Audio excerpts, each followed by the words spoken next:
তোমাদের সাথে বন্ধুরা আবার আরেকটা নতুন ভিডিও নিয়ে। নতুন ভিডিও বলাটা ভুল হবে, তখন আমরা পড়েছিলাম আগের ভিডিওয়ে আমরা কি পড়েছি না ন্যাশনাল পার্কস অফ ইন্ডিয়া পড়েছিলাম, কিন্তু সেটা ছিল পার্ট 1। আজকের ভিডিওতে আমরা কভার করব পার্ট 2।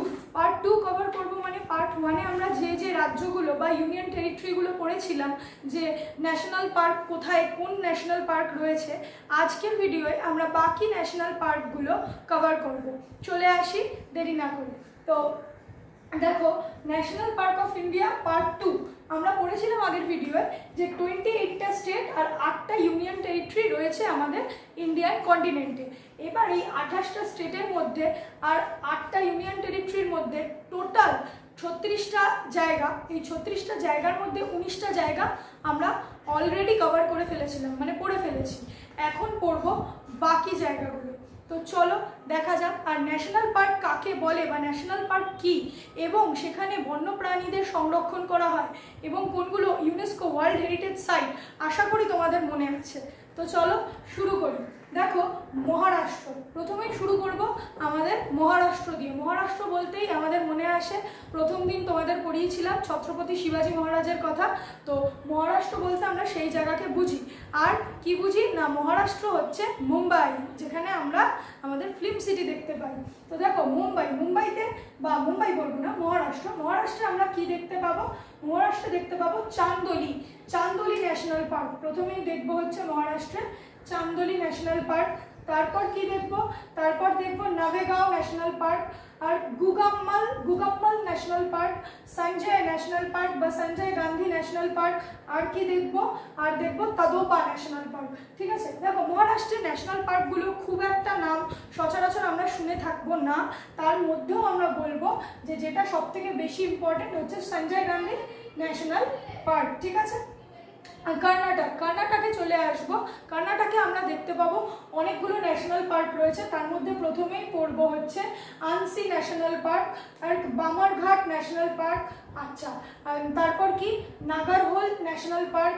আচ্ছা, কুদ্রেমুখ ন্যাশনাল পার্ক। আর কি দেখবো, the most important Bandipur national park. দেখো, বন্দিপুর ন্যাশনাল পার্ক পড়ার আগে আমাদের মনে রাখতে হবে কর্ণাটক আর কেরালা। দেখো, আমাদের ইন্ডিয়ার নিচের দিকটা মানে এই রকম, তো এটা কি, এটা হচ্ছে ওয়েস্টার্ন ঘাট, আর আমরা জানি এটাকে কি বলে, ইস্টার্ন ঘাট। ইস্টার্ন ঘাটে যেমনি কি অবস্থিত, আগের দিন আমরা দেখেছিলাম তামিলনাড়ু, অন্ধ্রপ্রদেশ দেখতে পাবো, তেমনি এই দিকে ইস্টার্ন ঘাটে কর্ণাটক, কেরালা দেখতে পাবো আমরা। আচ্ছা, এই যে পেনিনসুলার ইন্ডিয়া বলতে এই যে যেটা সাউথার্ন ইন্ডিয়া বা ইন্ডিয়ার যে সাউথ অংশটা, এই কন্টিনেন্টের মধ্যে এই যে কেরালা, কর্ণাটক দেখতে পাবো না, এগুলো ওয়েস্টার্ন ঘাটের অন্তর্গত। আর ওয়েস্টার্ন ঘাট আর ইস্টার্ন ঘাটের মিলিত পয়েন্টকে আমরা বলি নীলগিরি। এই নীলগিরির একটা অংশ হচ্ছে কিন্তু বন্দিপুর ন্যাশনাল পার্ক। এখানে আমরা এই অংশটাকে আমরা বলবো বায়োডাইভার্সিটি হটস্পট কথাটার মানে কি, বায়োডাইভার্সিটি হটস্পট কথাটার মানে যে অঞ্চলে সবচাইতে বেশি জীববৈচিত্র্য দেখতে পাবো সেই অঞ্চলটাকে আমরা বলবো বায়োডাইভার্সিটি হটস্পট। মানে ঠিক যে অংশটায় বায়োডাইভার্সিটি সবচাইতে বেশি সেই অংশটাকে আমরা বলবো বায়োডাইভার্সিটি হটস্পট। তো বন্দিপুর ন্যাশনাল পার্ক হচ্ছে ওই রকমই একটা টাইগার রিজার্ভ বা বায়োস্ফিয়ার হটস্পট। ঠিক আছে, আচ্ছা, তারপর দেখবো গোয়াতে আমরা কি দেখতে পাবো, গোয়াতে দেখতে পাবো মোলেম ন্যাশনাল পার্ক। কি দেখতে পাবো, মোলেম ন্যাশনাল পার্ক। আচ্ছা, কেরালাতে কি দেখতে পাবো, Silent Valley National Park, Periyar National Park, Eravikulam National Park, আর কি আনাইমুদি সুলা ন্যাশনাল পার্ক। ঠিক আছে, আচ্ছা, এগুলো দেখতে পাবো। তামিলনাড়ুতে কি দেখতে পাবো, তামিলনাড়ুতে একটা মোস্ট ইম্পর্টেন্ট ন্যাশনাল পার্ক দেখতে পাবো, যেটা হচ্ছে Mudumalai national park, Gulf of marine National park, Indira Gandhi National Park. আচ্ছা, আরেকটা কি দেখতে পাবো, গুলেন্ডে ন্যাশনাল পার্ক, আরেকটা হচ্ছে কি মুকুর্তি ন্যাশনাল পার্ক। এইগুলো দেখতে পাবো। এর মধ্যে মুদুমালাইটা ইম্পর্টেন্ট। কেন মুদুমালাই ইম্পর্টেন্ট, এটা ইন্ডিয়ার সেকেন্ড ন্যাশনাল পার্ক। মানে আমরা আগের ভিডিওয়ে কি দেখেছিলাম, প্রথম ন্যাশনাল পার্ক কি মনে আছে নিশ্চয়ই উত্তরাখণ্ডের জিম করবেট ন্যাশনাল পার্ক হচ্ছে প্রথম ন্যাশনাল পার্ক, তেমনি এখানে মুদুমালাই ন্যাশনাল পার্ক কিন্তু সেকেন্ড ন্যাশনাল পার্ক ইন্ডিয়ার। ঠিক আছে, কোথায় অবস্থিত? তামিলনাড়ুতে।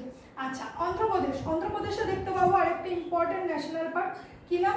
পাপিকোন্ডা National Park. Papikonda National park, Rajiv Gandhi National Park, Sri Venkateswara Swami national park. Venkateswara Swami national park আমরা যেটাকে তিরুপতি বালাজি মন্দির বলি, যেটা ভেঙ্কটেশ্বর স্বামী টেম্পল।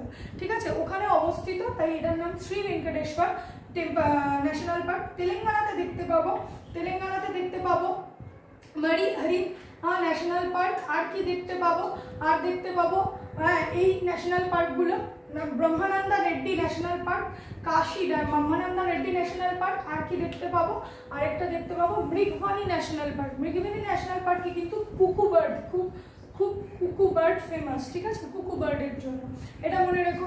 তেলেঙ্গানার পর চলে আসবো ওড়িশায় দেখতে পাবো সিমলিপাল ন্যাশনাল পার্ক আর Bhitarkanika national park. Bhitarkanika national park আছে, এটা কিন্তু একটা ইউনেস্কো রামসার সাইট। মনে রাখবে যে ভিতরকনিকা ন্যাশনাল পার্ক আছে না, এটা কিন্তু একটা ইউনেস্কো রামসার সাইট। আর এটা কোন রাজ্যে অবস্থিত? ওড়িশা। আচ্ছা, উড়িষ্যায় আমরা আরেকটা রামসার সাইট দেখতে পাবো, যেহেতু এটা রামসার সাইটের ক্লাস না, রামসার সাইটেরও আলাদা করে একটা স্ট্যাটিক জিকের পার্ট আনবো, কিন্তু তাও বলছি রামসার সাইট দেখতে পাবো হচ্ছে চিল্কা হচ্ছে কিন্তু ওড়িশার একটা সবচাইতে বড় রামসার সাইট। তারপর যদি ওড়িশায় মানে ওই রামসার সাইটের পর সব থেকে লার্জেস্ট রামসার সাইট আমরা দেখতে পাবো, সেটা কিন্তু হচ্ছে ভিতরকনিকা রামসার সাইট। ভিতরকনিকা কিন্তু ন্যাশনাল পার্ক হিসেবেও ইম্পর্টেন্ট। আরেকটা হচ্ছে সিমলিপাল ন্যাশনাল পার্ক। এবার প্রশ্ন হলে ভিতরকনিকায় কি সংরক্ষণ করা হয়? উড়িষ্যায় এই দুটোই কিন্তু মোস্ট ইম্পর্টেন্ট ন্যাশনাল পার্ক ইন্ডিয়ার জন্য। ভিতরকনিকাতে আমরা দেখতে পাবো হচ্ছে আমাদের নোনা জলের কুমির, তারপর হচ্ছে কি বলবো, জলে থাকা যে বিভিন্ন প্রাণী বা মেরিন প্রাণীগুলো, সেই প্রাণীগুলোকে সংরক্ষণ করা হচ্ছে। যেমন চিল্কায় ডলফিন দেখতে পাবো, আর এখানে দেখতে পাবো কুমির, ঘড়িয়াল, এই রকম প্রজাতিগুলো দেখতে পাবো। আচ্ছা, চলে আসবো ছত্তিশগড়ে গুরু Ghasidas national park. Indravati national park, যেখানটা একমাত্র জায়গা যেখানে বাফেলো মানে বাফেলোদের থাকার মতো একমাত্র জায়গা হচ্ছে ইন্দ্রাবতী ন্যাশনাল পার্ক। এখানে বাফেলোদের কনজারভেশন করা হয়। আচ্ছা, আর কি দেখতে পাবো? কাঙ্গেরঘাটি ন্যাশনাল পার্ক। ছত্তিশগড়ও কিন্তু ইম্পর্টেন্ট, যেহেতু আমরা দেখতে পাবো, জানি ছত্তিশগড় কোথায় অবস্থিত? মধ্যপ্রদেশের একদম পাশে, বা মধ্যপ্রদেশের নেইবারিং স্টেট কিন্তু ছত্তিশগড়, তাই ছত্তিশগড় খুব ইম্পর্টেন্ট। একই রকমভাবে ওড়িশাও খুব ইম্পর্টেন্ট। ওড়িশার তোমাকে ন্যাশনাল পার্কগুলো কিন্তু মনে রাখতে হবে। তাহলে ওড়িশায় দেখতে পাচ্ছি শিমলিপাল, ভিতরকনিকা, তার মধ্যে ভিতরকনিকা একটা রামসার সাইট যেটা ইউনেস্কো দ্বারা স্বীকৃত।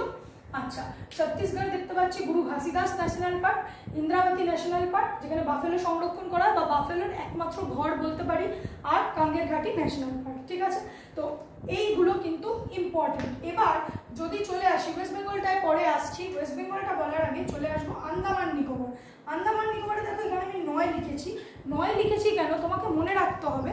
যদি আমরা পুরো ইন্ডিয়ান কন্টিনেন্ট দেখি, শুধু মূল ভূখণ্ড না, কিন্তু আন্দামান নিকোবরকে ধরে যদি দেখি, তাহলে দেখতে পাবো মধ্যপ্রদেশের পর একমাত্র আন্দামান নিকোবরে, মানে মধ্যপ্রদেশের পর আন্দামান নিকোবরে সবচাইতে বেশি ন্যাশনাল পার্ক রয়েছে। মধ্যপ্রদেশে 11টা ন্যাশনাল পার্ক আর আন্দামান নিকোবরে 9টা ন্যাশনাল পার্ক।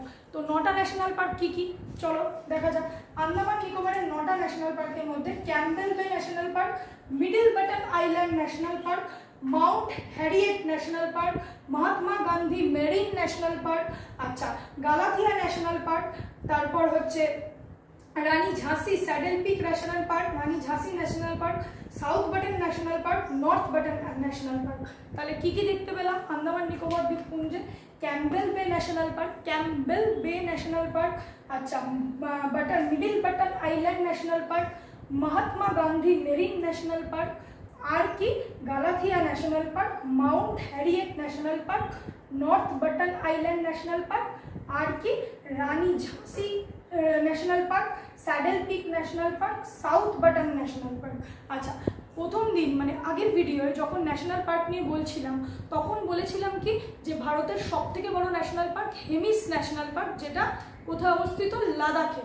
আর সবথেকে ছোট ন্যাশনাল পার্ক যেটা কোথায় অবস্থিত? আন্দামান নিকোবরে। কি নাম? South Button National park. এটা কিন্তু স্মলেস্ট ন্যাশনাল পার্ক। এটা কি একটা স্মলেস্ট ন্যাশনাল পার্ক, মানে ভারতের সবচাইতে ক্ষুদ্র ন্যাশনাল পার্ক হচ্ছে south button Island National Park. ঠিক আছে, তাহলে এখানে আমরা 9টা ন্যাশনাল পার্ক দেখতে পাচ্ছি। তাহলে আজকে আমরা কি কি পড়লাম? আজকে আমরা পড়লাম মহারাষ্ট্র, কর্ণাটক, গোয়া, কেরালা, তামিলনাড়ু, অন্ধ্রপ্রদেশ, তেলেঙ্গানা, ওড়িশা, ছত্তিশগড়।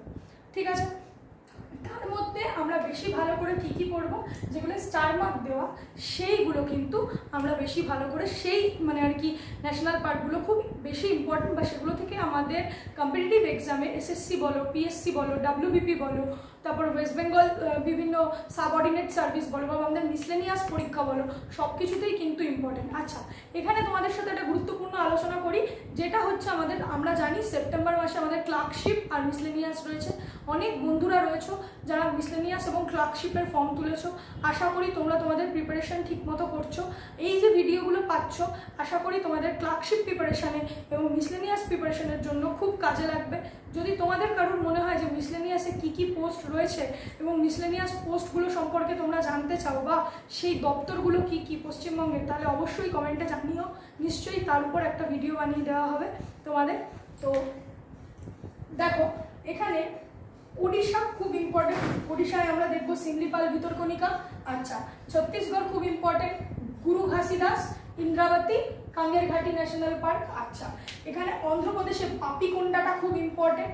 পাপিকোন্ডা ছাড়াও Shri Venkateswara Swami national park, Rajiv Gandhi national পার্কটা ভালো করে পড়বে।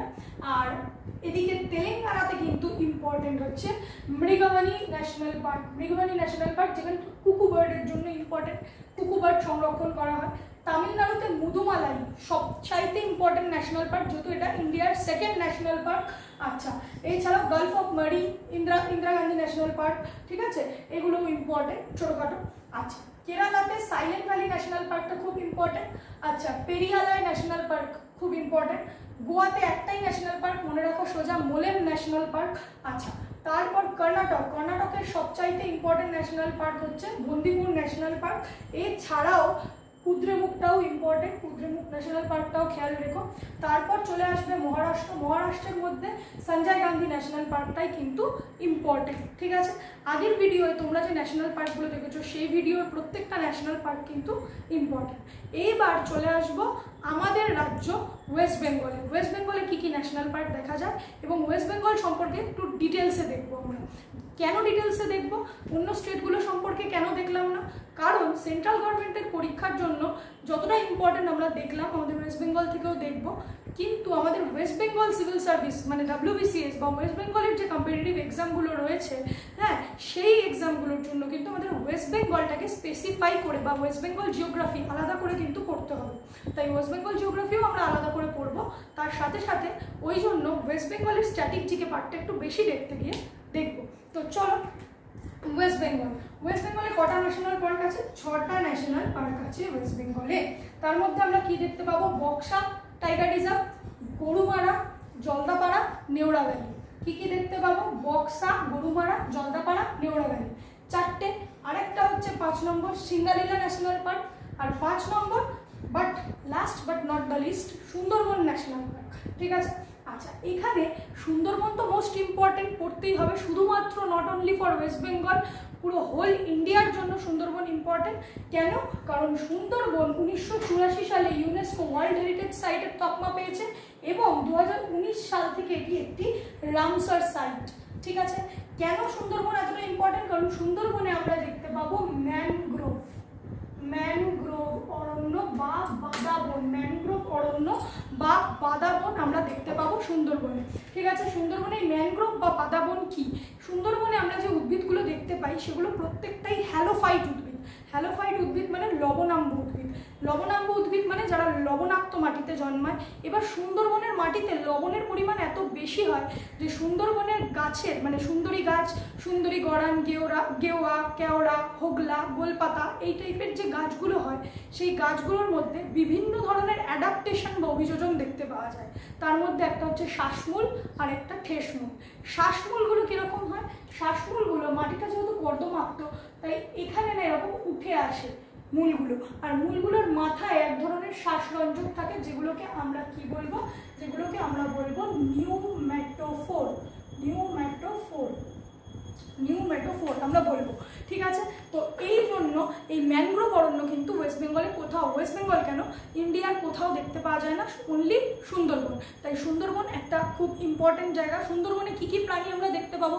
কেটো কচ্ছপ, ঘড়িয়াল, নোনা জলের কুমির, এছাড়াও আমাদের ফেভারিট রয়্যাল বেঙ্গল টাইগার, বিভিন্ন ধরনের কাঁকড়া, ঠিক আছে, তারপর ডিয়ার মানে হরিণ দেখতে পাবো সুন্দরবনে। আর সুন্দরবনে তাহলে সুন্দরবন হচ্ছে 1984 সালে ইউনেস্কো স্বীকৃতপ্রাপ্ত ওয়ার্ল্ড হেরিটেজ সাইট।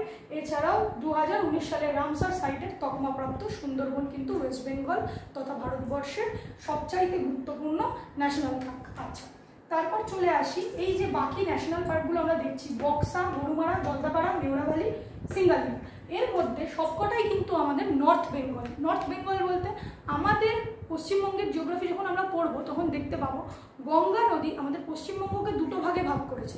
উপরের অংশটাকে আমরা বলি উত্তরবঙ্গ, নিচের অংশটাকে আমরা বলি দক্ষিণবঙ্গ, ঠিক আছে। তো সেগুলো ডিটেলসে পরে অন্য ভিডিওয়ে দেখবো।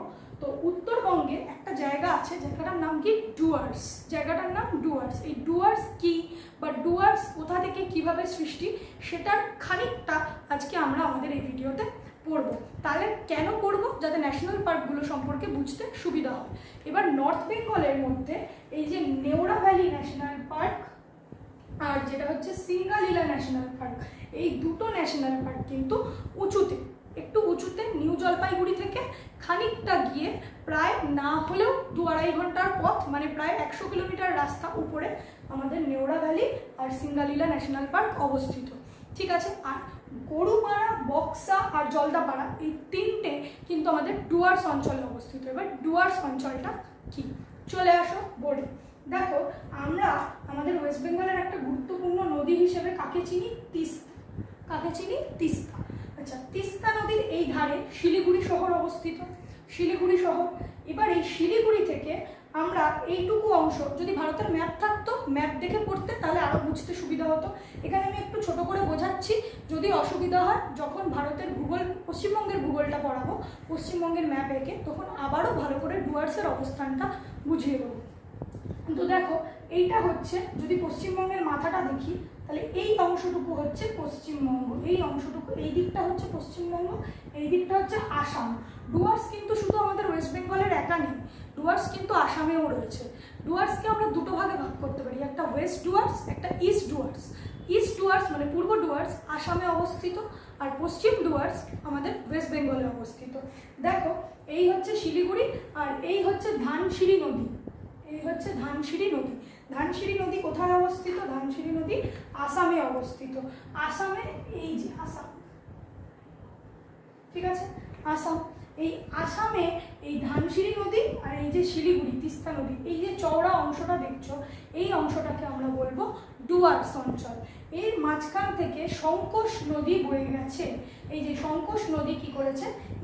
ইন্ডিয়ার মধ্যে দুটো স্টেটকে বর্ডারে ভাগ করে দিয়েছে। সংকোশ নদী হচ্ছে আসাম আর ওয়েস্ট বেঙ্গলের বর্ডার, ঠিক আছে। তাই সংকোশ নদীর পশ্চিম পাড় হচ্ছে পশ্চিম ডুয়ার্স, পশ্চিম ডুয়ার্স বা আসাম ডুয়ার্স, আর পূর্ব পাড় হচ্ছে, পশ্চিম পাড় বলছি, সরি ভুল বললাম, সংকোশ নদীর পূর্ব পাড় হচ্ছে আসাম ডুয়ার্স, পূর্ব পাড় হচ্ছে আসাম ডুয়ার্স বা পূর্ব ডুয়ার্স, আর সংকোশ নদীর পশ্চিম পাড় যেটা পশ্চিমবঙ্গে অবস্থিত সেটা হচ্ছে পশ্চিম ডুয়ার্স বা ওয়েস্ট বেঙ্গল ডুয়ার্স, ঠিক আছে।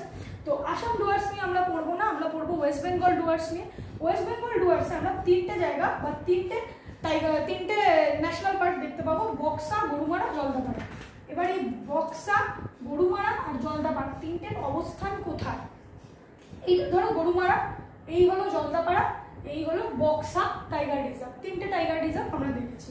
আমরা যখনই নর্থ বেঙ্গলে যাব, প্রথমেই আমাদের পড়বে Gorumara national park. Gorumara national পার্কের সঙ্গে আমরা দেখতে পাবো গরুমারা ন্যাশনাল পার্কের মাঝখান দিয়ে এখান থেকে বয়ে গেছে মূর্তি নদী। কি নদী? মূর্তি নদী।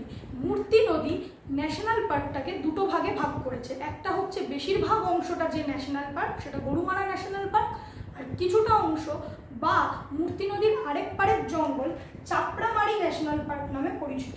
তাহলে গরুমারা, চাপড়ামারি ন্যাশনাল পার্ক কোথায় অবস্থিত? মূর্তি নদীর পাড়ে। মূর্তি নদীর পাড়ে।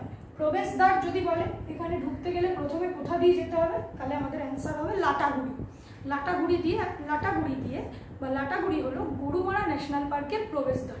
ঠিক এখান থেকে পূর্ব দিক এটা আমাদের পূর্ব দিকে আরো 60 কিলোমিটার NH17 মানে ন্যাশনাল হাইওয়ে 17। এই ন্যাশনাল হাইওয়ে নিয়ে কথা বলতে গেলে আরেকটা মনে হলো, ভারতের কোথায় কোন ন্যাশনাল হাইওয়ে রয়েছে সেখান থেকেও কিন্তু আমাদের স্ট্র্যাটেজিকের প্রচুর কোয়েশ্চেন আসে, তাহলে সেটার উপরও কিন্তু একটা ভিডিও তোমরা পাবে। ঠিক আছে, তাহলে মূর্তি নদীর ধারে গরুমারা চাপড়ামারি ন্যাশনাল পার্ক অবস্থিত, যার মাঝখান থেকে বয়ে গেছে মূর্তি নদী, প্রবেশদ্বার লাটাগুড়ি। এর থেকে আরও 60 কিলোমিটার পূর্ব দিকে গেলে আমরা দেখতে পাবো তোরসা নদী। এই তোরসা নদী কি করেছে, তোরসা নদীর দুই ধারে দুটো জঙ্গল অবস্থিত। বেসিক্যালি জঙ্গলটা জলদাপাড়া ন্যাশনাল পার্ক, কিন্তু তাও তোরসা নদী জঙ্গলটাকে দুটো ভাগে ভাগ করেছে, একটা জলদাপাড়া ন্যাশনাল পার্ক, আরেকটা চিলাপোতার জঙ্গল, আরেকটার নাম কি চিলাপোতার জঙ্গল। আচ্ছা, এখানে যেতে গেলে প্রবেশদ্বার কি, এখানে যেমন গরুমারা যেতে গেলে তোমার প্রবেশদ্বার হচ্ছে লাটাগুড়ি, তেমনি জলদাপাড়া যেতে গেলে প্রবেশদ্বার হলো মাদারিহাট। হলো। এইবার এই জলদাপাড়া থেকে যদি আরো 30 কিলোমিটার পূর্বে যাও, তাহলে সেখানে আমরা দেখতে পাবো বক্সা টাইগার রিজার্ভ। সেখানে কি পাবো, বক্সা টাইগার রিজার্ভ। আর দেখতে পাবো জয়ন্তিয়া ফরেস্ট, যেটাকে একসাথে বক্সা জয়ন্তী বলা হয়, বক্সা জয়ন্তীর জঙ্গল বলা হয়। ঠিক আছে, এর প্রবেশদ্বার কোথায়, বক্সা যেতে গেলে বা বক্সা জয়ন্তী জঙ্গলে যেতে গেলে প্রবেশদ্বার হচ্ছে রাজা ভাত খাওয়া। ঠিক আছে, জায়গাটার নাম অদ্ভুত মনে হতে পারে, কিন্তু তারও একটা হিস্ট্রি আছে, যদিও সেই হিস্ট্রি আমাদের এখন লাগবে না, কিন্তু যেটা লাগবে সেটা মনে রাখতে হবে যে রাজা ভাত খাওয়া কিন্তু একটা খুব ইম্পর্টেন্ট কেন্দ্র। কেন, কারণ রাজা ভাত খাওয়ায় পশ্চিমবঙ্গের শকুন গবেষণা কেন্দ্র অবস্থিত। শকুন বা ইন্ডিয়ান ভিচেল বা বাস্টার্ড বলতে পারি আমরা, সেই রাজা ভাত খাওয়ায় কিন্তু শকুন গবেষণা কেন্দ্র অবস্থিত। ঠিক আছে, এই হচ্ছে আমাদের ডুয়ার্স। একবারে আমরা 3টে কভার করতে পারবো না। ঠিক আছে, আমাদের গরুমারা, জলদাপাড়া, বক্সা জয়ন্তী ঘুরতে যেতে গেলে আলাদাভাবে যেতে হবে। আচ্ছা, এখানে বলে দিই, বক্সা জয়ন্তী এটা কিন্তু ইন্ডিয়ার একটা লার্জেস্ট ন্যাশনাল পার্ক বলতে পারো। বেসিক্যালি বক্সা হচ্ছে টাইগার রিজার্ভ, এটা টাইগার সংরক্ষণের জন্য তৈরি করা। প্রায় 750 বর্গ কিলোমিটার জায়গা নিয়ে বক্সা কিন্তু ছড়িয়ে রয়েছে। তাহলে আজকে আমাদের ন্যাশনাল পার্কের ভিডিও নাম্বার পার্ট 2 শেষ হলো। আশা করি ন্যাশনাল পার্ক নিয়ে তোমাদের আর কোথাও কোনো প্রবলেম নেই। আগের ভিডিওয়ে আমরা ভারতের 28টা স্টেট আর 8টা ইউনিয়ন টেরিটরি, আগের ভিডিও মানে পার্ট 1 আর পার্ট 2 মিলিয়ে কিন্তু আমরা কভার করলাম 28টা স্টেট আর 8টা ইউনিয়ন টেরিটরির সমস্ত ন্যাশনাল পার্ক। আশা করি তোমাদের ভালো লাগছে। যদি ভালো লাগে লাইক, শেয়ার, সাবস্ক্রাইব করতে ভুলো না। Thank you.